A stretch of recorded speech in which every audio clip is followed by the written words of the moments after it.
ونصلي على رسوله الكريم أما بعد فأعوذ بالله من الشيطان الرجيم بسم الله الرحمن الرحيم قال النبي صلى الله عليه وسلم والشهر المواساة وقال النبي صلى الله عليه وسلم ارحموا من في الأرض يرحمكم من في السماء۔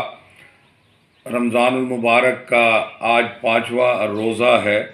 ہمدردی اور غم خواری کا مہینہ ہے رمضان المبارک کا، اور یہ صبر کا مہینہ ہے، صبر کا بدلہ جنت ہے۔ رمضان ہمدردی کا مہینہ، حضور نبی کریم صلی اللہ علیہ وسلم کا ارشاد گرامی ہے والشہر المواساتی کہ ماہ مبارک غم خواری ہمدردی کا مہینہ ہے۔ اس مہینے میں مسلمان دوسرے مسلمان کا غم پہچانتے ہیں، دوسروں کی ضروریات سے آگاہ ہوتے ہیں، دوسروں کی تکلیف کا انہیں ادراک ہوتا ہے۔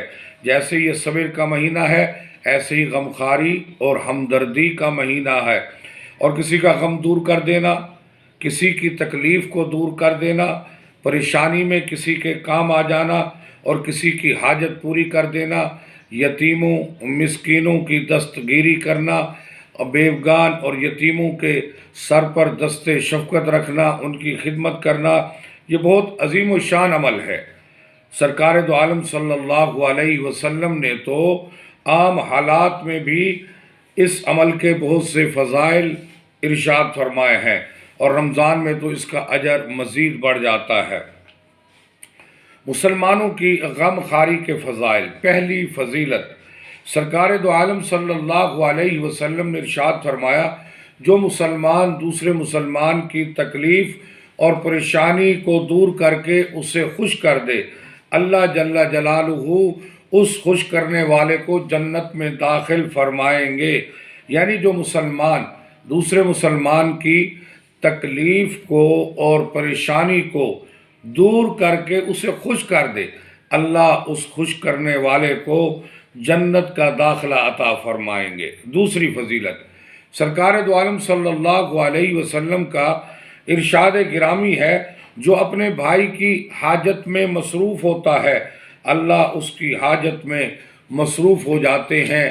جو کسی مسلمان کی پریشانی کو دور کرے گا، اللہ اس سے قیامت کی پریشانیوں میں سے ایک پریشانی کو دور فرمائے گا۔ تیسری فضیلت، سرکار دو عالم صلی اللہ علیہ وسلم کا ارشاد گرامی ہے جو مسلمان دوسرے مسلمان کے ساتھ اس کی حاجت اور ضرورت کے لیے چلتا ہے تاکہ اس کا کام ہو جائے، یعنی اس کا کام کروانے کے لیے بطور سفارش ساتھ چل کر جا رہا ہے، تو ہر قدم پر اللہ جل جلالہ 70 نیکیاں عطا فرماتے ہیں اور اس کے 70 گناہ معاف فرماتے ہیں۔ جو کسی کی حاجت کو اور ضرورت کے لیے چلتا ہے تاکہ اس کی حاجت پوری ہو جائے، ضرورت پوری ہو جائے اور اس کا کام ہو جائے، بطور سفارش کے ساتھ چلتا ہے، نبی علیہ السلام نے فرمایا ہر قدم پر اللہ اس کے 70 گناہ معاف فرماتے ہیں، 70 نیکی عطا فرماتے ہیں۔ اور یہ سلسلہ اس وقت تک جاری رہتا ہے جب تک وہ اپنے مقام تک واپس نہیں آ جاتا۔ اور مزید یہ بھی فرمایا اگر یہ اس کا کام مکمل کر دیتا ہے، اگر یہ اس کا کام مکمل کر دیتا ہے اور اس کی وجہ سے اس کا کام بن جاتا ہے، کام ہو جاتا ہے، تو اللہ کریم اس کے گناہوں سے ایسے معاف کر دیتے ہیں جیسے ابھی اس کی ماں نے اس کو پاک اور صاف جنا ہو۔ پھر فرمایا اس کام کے دوران اس کا انتقال ہو جائے تو جنت اس کے لیے واجب ہو جاتی ہے۔ تو یہ رمضان المبارک کا مہینہ ہمدردی غم خواری کا مہینہ ہے۔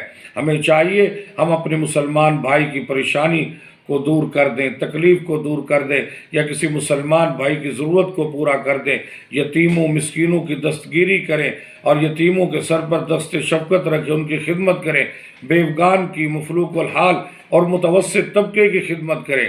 چوتھی فضیلت، حضرت عبداللہ بن عباس رضی اللہ تعالیٰ عنہ سے روایت ہے، وہ فرماتے ہیں میں نے سرکار دو عالم صلی اللہ علیہ وسلم سے یہ فرماتے ہوئے سنا جو شخص کسی مسلمان کی حاجت کے لیے چلا اور اس کا کام پورا کر دیا تو اس کا یہ عمل 10 سال کے اعتکاف سے بہتر ہے۔ کتنا بڑا ثواب ہے کتنی بڑی فضیلت ہے اگر ہم کسی مسلمان بھائی کا کام کر دیں، اس کی حاجت کو پورا کر دیں۔ فرمایا تو اس کا یہ عمل 10 سال کے اعتکاف سے بہتر ہے۔ یہ انسانیت کی خدمت ہے، ہمدردی غمخواری کا مہینہ ہے۔ ہمیں چاہیے کہ ہم اپنے مسلمان بھائیوں کے کام آئیں، ان کے ساتھ دکھ درد کو بانٹیں اور ان کی خدمات کریں۔ روزے سے احساس پیدا ہوگا۔ حضور علیہ السلام فرما رہے کہ رمضان غمخواری اور ہمدردی کا مہینہ ہے، کہ اس میں جب ایک مسلمان خود روزہ رکھے گا اور اس کو روزے کے دوران بھوک اور پیاس برداشت کرنی پڑے گی، تو اس سے اس کو دوسرے غریب اور کمزور مسلمانوں کی حالت کا ادراک ہوگا، اور وہ یہ سوچے گا میں نے تو اللہ کے حکم سے اختیاری طور پر یہ حالت اپنا رکھی ہے، لیکن میرے کئی مسلمان بھائی ایسے بھی ہیں کہ جن کی سال کے اکثر دنوں میں ایسی حالت رہتی ہے، اگر میرا روزے میں یہ حال ہے تو جن کا پورا سال یہ حال ہوتا ہوگا ان پر کیا گزرتی ہوگی۔ لہٰذا ان کی کفالت میری ذمہ داری ہے۔ کرو مہربانی تم اہل زمین پر۔ ایک حدیث میں حضور صلی اللہ علیہ وسلم نے ایک ضابطہ ارشاد فرمایا، ارحموا من فی الارض یرحمکم من فی السماء۔ تم اہل زمین پر رحم کرو گے تو آسمان والا تم پر رحیم ہو جائے گا۔ تم یہاں مخلوق پر جتنا رحم سے کام لوگے، اللہ تعالیٰ تم پر اتنے رحیم ہو جائیں گے، اور تم جتنے سخت ہوتے جاؤ گے اتنے ہی تمہارے لیے اوپر سے فیصلے سخت ہوتے چلے جائیں گے۔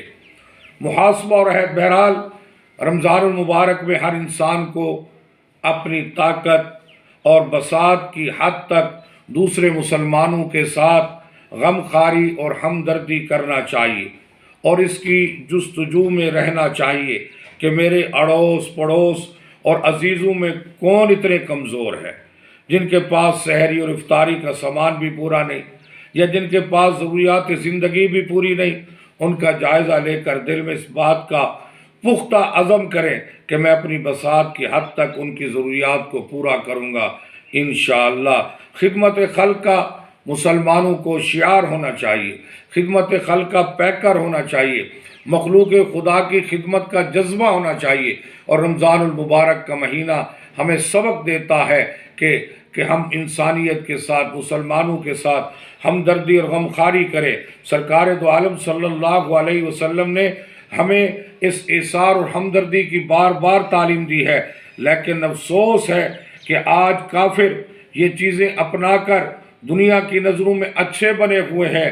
وہ فلاح انسانیت اور خدمت انسانیت کے نام پر ہمارا ہی پیسہ استعمال کر رہے ہیں، اور اسی کے نام پر ایمان لوٹ رہے ہیں، اور مسلمان ان کے گن گا رہے ہیں، جبکہ یہ اصل ہمارا فریضہ ہے۔